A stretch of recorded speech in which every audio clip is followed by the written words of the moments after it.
দুনিয়াটা এখন স্বার্থপর মানুষদের ভরে গেছে। মানুষের মধ্যে ঈমান নেই, মরার কোনো ভয় নেই। ভাবছে এই জীবনই শেষ, যা খুশি তাই করছে, সামনে যে বিচারের ব্যবস্থা করা হবে এটা নিয়ে বিন্দুমাত্র কোনো ভয় নেই। হঠাৎ এই কথাগুলো আজকে কেন বললাম একটু পরেই বলছি। তার আগে বলুন তো সবাই কেমন আছেন? আমরা আলহামদুলিল্লাহ ভালো আছি। সকালের নাস্তা করছি, ডিম ভেজে নিয়েছি আর রুটি বানানো হয়েছে। মাংসটা আগের দিনে রান্না করা ছিল, এগুলো দিয়েই সকালবেলা নাস্তাটা শেষ করে ফেলেছি। এর ভেতরে বাজার নিয়ে আসা হয়েছে, তো ভাবি হচ্ছে বাজারগুলো সব গুছিয়ে রাখছিল।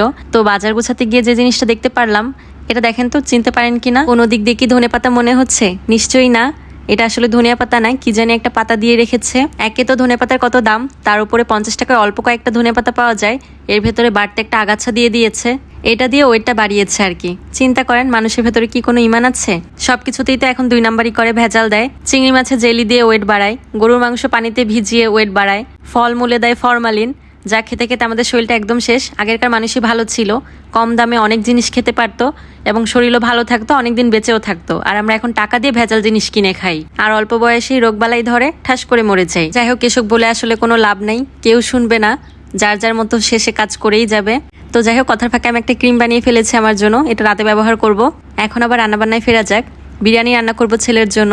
আমার ছেলেটা আজকাল মাসাল্লাহ 3 বেলায় বিরিয়ানি খেতে চায়, তো ভেবেছি আজকে একটু বেশি করে বিরিয়ানি রান্না করে রাখবো, যাতে 1-2 দিন খাওয়াতে পারি ওকে। মাসাল্লাহ 3 বেলা বিরিয়ানি দিলে 3 বেলাই সে খেতে পারে, তবে 3 বেলা আসলে দেই না ওকে। বাচ্চাদের বেশি রিচ ফুড খাওয়ালে কোষ্ঠকাঠিন্যের সমস্যা হয়। তো মাংসটা আমি ভালো করে ম্যারিনেট করে রেখে দিয়েছি, আর এখন রাইস কুকারে পোলাও বসিয়ে দিব। দুপুরে মাইবিনকে আমি গরু মাংস দিয়ে ভাত খাইয়েছি, এই কারণে তাড়াতাড়ি রান্না করার প্যারাটা নেই। এখন পোলাও রান্না করে রাখবো, আর রাতে সময় পেলে আমি মুরগির মাংসটা রান্না করে ফেলবো।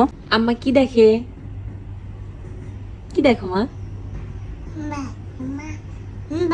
হাম্বা দেখো? কোথায় হাম্বা? ওইখানে? কয়টা হাম্বা? অনেক হাম্বা? অনেক অনেক হাম্বা? হাম্বা? তোমার সারাদিন শুধু হাম্বা না? সারাদিন মাহিবুড়ি শুধু হাম্বাই দেখে। মিথ্যা কথা না, সত্যি সত্যি হাম্বা আছে না মা? কোথায়? এই যে বাহিরে? তাই? কই? ওই যে না, উড়ি বাবা, সত্যি তো কতগুলো হাম্বা না? হ্যাঁ। বিকালে মাইবিন মাহিরা দুজনকে আমি ঘুম পাড়াই। মাইবিন একটু বেশি সময় ঘুমায়, মাহিরা একটু কম ঘুমায়। ও আগে উঠে যায় বলে ও মাইবিনকেও বেশিক্ষণ ঘুমাতে দেয় না, তাড়াতাড়ি উঠিয়ে ফেলে। আর মাইবিন ঘুম থেকে ওঠার পরপরই হচ্ছে বায়না করতে থাকে, বিকালে ওকে কিছু না কিছু বানিয়ে দিতে হয়। তো আজকাল হচ্ছে ও বেশি ফ্রেঞ্চ ফ্রাই খেতে চায়। আজকে ফ্রেঞ্চ ফ্রাই করে দিতে চাচ্ছিলাম না, এই কারণে ভাবলাম নুডলস রান্না করে দেই। তো নুডলসটা আবার দেখলাম ইদানিং অত বেশি একটা আগ্রহ করে খাচ্ছে না, যাতে একেবারেই সিম্পল না হয় এই কারণে আমি চিংড়ি মাছ দিয়েছিলাম, যাতে ও খায় পছন্দ করে। কিন্তু দেখা গিয়েছে যে ও শুধু চিংড়ি মাছগুলোই খেয়েছে, নুডলস তেমন একটা পছন্দ করে খায়নি। ঘুরে ফিরে শুধু ওই ফ্রেঞ্চ ফ্রাইটাই চায়। তো দেখি ওইটারও একটা ব্যবস্থা করব। আলু একদিন একটু বেশি করে কেটে হাফ বয়েল করে ডিপে রেখে দিব, যাতে বিকাল হলে আমার একটু ভেজাল কম হয়, তাড়াতাড়ি যাতে ভেজে দিতে পারি। আমি ওদের নুডলস খেতে দিয়ে এখানে মুরগির মাংসটা রান্না করতে চলে এসেছি, মানে বিরিয়ানির মাংসটা মোটামুটি রান্না করা শেষ। কাঁটা চামচ দিয়ে দেখলাম যে এটা ভালো করেই সিদ্ধ হয়ে গিয়েছে। আর এর ভেতরে কিন্তু আমার মাইবিন অনেকবার করে চলে এসেছে, স্মেল তো এখনো বুঝতে পারে।